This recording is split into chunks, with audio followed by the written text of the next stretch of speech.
Well, for years we've estimated it at 20%, and in the last year we did some studies and it demonstrated we're just around 21% of all international arrivals are young travelers.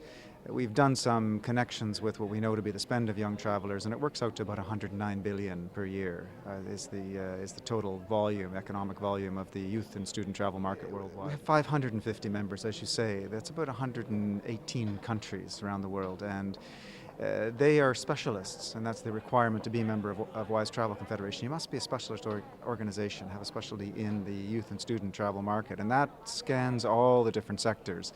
And the Confederation itself has an internal sector associations for each of these areas. So people can join WYSE Travel Confederation, an organization will join, a specialist, and then they can also join those areas of their interest. So if they're involved in international work exchange programs, a big growth area right now, then they can join the work exchange organization. And if they're involved in youth accommodation, they can engage in our new sector association we call StayWise, Safe Travel Accommodation for Youth.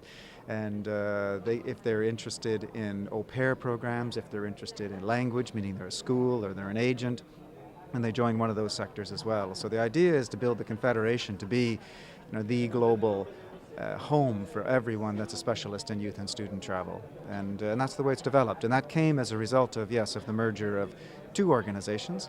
One was called FITO, and one was called ISTC, and one was more focused on the traditional student travel kind of backpacker experience, and one was more of a broad industry trade association. By putting them together, we now have a single unified voice for youth and student travel worldwide.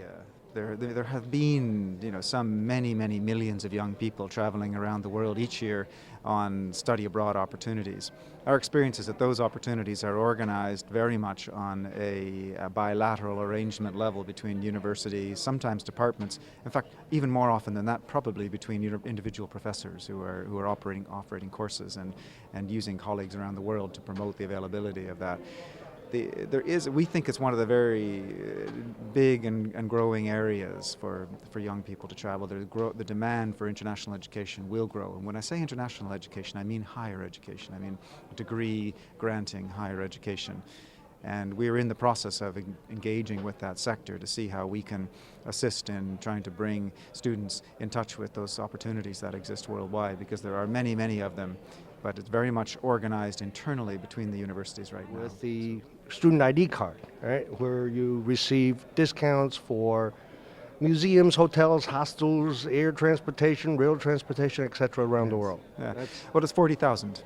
So we have a central discount database which is available on our website, and it lists all the 40,000 discounts. And it's still, as it from its roots and its heritage, it's still the core value, and it has to do with cultural attractions. So in Egypt, for example, you get 50% on all of the cultural attractions in Egypt. That's a big saving, because in many places around the world, of course, the fantastic cultural attractions are actually demanding a higher marketplace price. So it's very important that students have special rates on these things. The simple fact is that young travelers are budget travelers, of course. They spend a lot less on a daily basis, but our recent study, just released last month, shows that the average stay of a young traveler is 53 days. And so when you add that up, the young traveler spends more on destinations than do business travelers. The average business traveler is 3.5 days duration trip. So you do have repeat that. Studying in a university or college in Australia attracts 3.5 other students. So if you get 100,000 or so young people studying in your universities, that is adding pretty significant numbers to your tourism statistics. But that's the good news, and there's some organizations are very switched on and very clear about this and really have capitalized on it, and they've supported the networks in their countries that make all this possible. Well, we signed an agreement on February the 1st of 2007, which was a formal cooperation agreement between WYSE Travel Confederation and UNWTO. And in that, UNWTO and WYSE Travel Confederation commit to working together to increase the awareness of the value of the market, because it's an economic value, but it's also a social value. Sure, this is a second study.